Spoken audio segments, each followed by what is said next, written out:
로마서 14장의 내용은 성도들의 실천적 삶에 관한 내용입니다. 그런데 이 14장에는 특별히 성도와 성도 사이의 올바른 자세가 설명하고 있습니다. 이러한 내용은 15장 13절까지 계속되고 있습니다. 로마서 14장의 1절에서 12절까지의 내용은 당시의 성도들 사이에 민감한 문제로 대두되고 있던 음식이나 절기 문제를 놓고 결코 서로를 비판하지 말라는 권면이 언급되고 있습니다.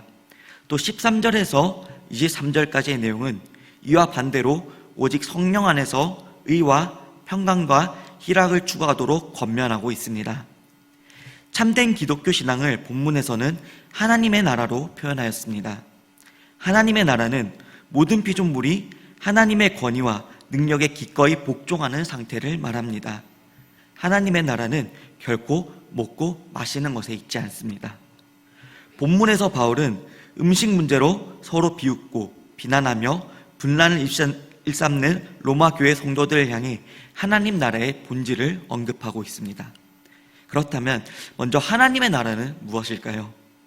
하나님의 나라는 하나님의 말씀이 선포되는 곳이며 하나님께서 자신의 살아계심을 증거하는 곳입니다. 하나님께서 자신의 뜻을 밝혀 보이시는 곳, 그것이 바로 하나님의 나라입니다. 또 하나님의 나라는 하나님의 사랑이 증거되고 예수님의 사랑이 증거되는 곳이며 그 증거된 사랑으로 우리의 사랑이 회복되어 예수님의 제자로서 살아가는 곳이 바로 하나님의 나라입니다. 예수님이 선포되는 곳, 그곳이 바로 하나님의 나라.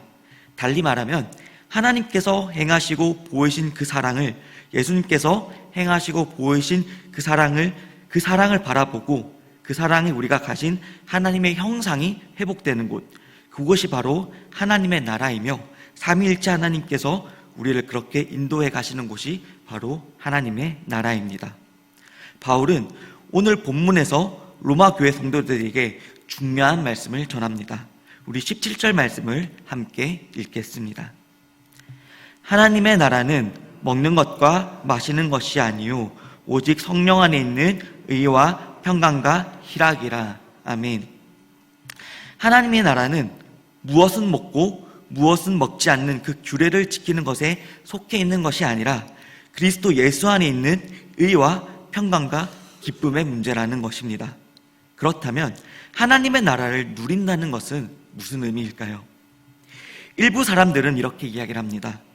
어떤 음식은 먹으라고 정해져 있으니 자유롭게 먹고 어떤 음식은 먹지 말라고 정해져 있어서 먹지 않습니다.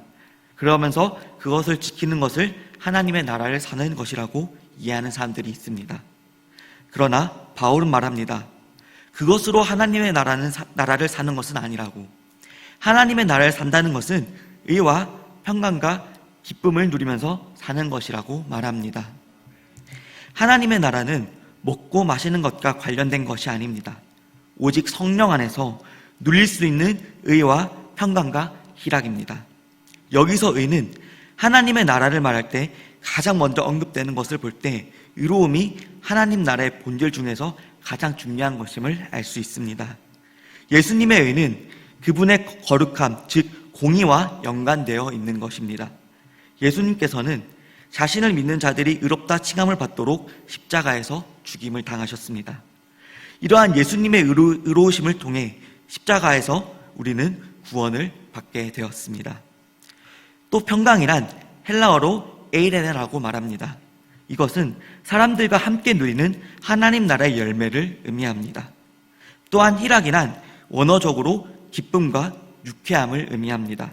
이것은 하나님 나라의 하나님의 성품을 보여주고 있습니다. 평강과 희락은 모두 그리스도의 십자가의 사건으로 인해 우리에게 주어졌습니다. 결국 하나님의 나라를 누린다는 것은 주님의 교회 안에서 서로 바르게 행동하며 사는 것입니다. 서로 사랑으로 바르게 행동할 때 교회는 평강과 기쁨을 누리게 될 것입니다. 이러한 모습이 하나님의 나라를 사는 백성의 모습이며 하나님의 나라의 복과 안식을 누리는 삶의 자세입니다. 우리는 하나님의 나라를 살아가는 하나님의 백성입니다. 하나님의 나라가 어떤 곳입니까? 하나님의 주권과 통치가 행사되는 곳입니다. 어떤 사람이 어떤 성도가 하나님의 통치 안에 있겠습니까? 하나님 앞에선 의롭고 사람 관계에서는 화평이 있고 신령한 기쁨에 있는 자입니다. 따라서 우리가 음식의 문제로 비난받음으로 형제 자매와의 관계가 깨어지고 기쁨을 잃게 된다면 이는 하나님의 통치를 받는 것이 아닙니다. 그리고 이렇게 하나님의 통치를 받고 살아갈 때에 어떤 결과가 있다고 말씀하십니까? 우리 18절 말씀을 함께 읽겠습니다. 이로써 그리스도를 섬기는 자는 하나님을 기쁘시게 하며 사람에게도 칭찬을 받느니라. 아멘. 하나님을 기쁘시게 하고 사람들에게는 칭찬을 받는다고 말씀하고 있습니다. 그러나 많은 교회의 기독교인들의 모습을 보면 나름대로 정말 열심히 신앙생활을 한다고 하지만 하나님을 기쁘시게 하지 못하고 다른 사람들에게도 칭찬을 받지 못하는 모습들이 많이 있습니다. 왜 그렇습니까? 하나님을 통치를 받지 않고 자기 중심적으로 살기 때문입니다. 하나님을 믿는다고 하나님의 나라를 살아간다고 고백하면서도 마음속에는 하나님보다 내가 우선이 되는 삶을 살기 때문에 하나님을 기쁘시게 하지 못하는 것입니다. 하나님의 통치를 온전히 받는다면 우리의 삶과 행동들은 달라지게 될 것입니다. 하나님의 통치를 받으면 이타적으로 행동합니다. 그래서 하나님을 기쁘시게 하고 사람을 감동시키며 칭찬을 받게 되는 것입니다.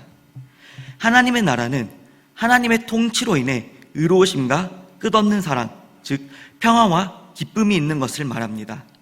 십자가로 하나님의 공의가 충족되고 예수님의 십자가에서 희생으로 말미암아 사랑의 선물이 넘치는 것입니다. 하나님의 나라는 먹고 마시는 것 같은 단순한 쾌락이 아닙니다. 하늘과 땅이 조화를 이루며 성령 안에서 그리스도를 섬기는 것입니다. 하나님의 나라 안에서 살아가는 사람들은 하나님께는 기쁨이 되며 사람에게는 칭찬을 받습니다. 우리는 이 교회라는 신앙 공동체를 통해서 하나님의 나라를 실현해야 합니다. 하나님 앞에서는 믿음을 반듯하게 세우며 스스로를 돌아보며 믿음을 온전하게 살아내며 오직 성령 안에 있는 의와 평강과 희락을 언제 어디서든지 하나님의 나라 안에서 의와 평강과 희락을 이루는 저희가 되기를 소망합니다. 기도하겠습니다. 우리에게 하나님의 나라를 허락해 주신 하나님 아버지 감사드립니다. 하나님의 나라에 참여한 백성으로 긍지와 소망을 잃지 않게 하여 주시옵소서. 무엇보다 하나님을 기쁘시게 하는 자가 되길 원하며 우리가 먹고 마시는 것과 같은 단순한 쾌락을 추구하는 것이 아닌 오직 의와 평강과 희락을 이루는 저희가 될 수 있도록 인도하여 주시옵소서. 예수님의 이름으로 기도합니다. 아멘.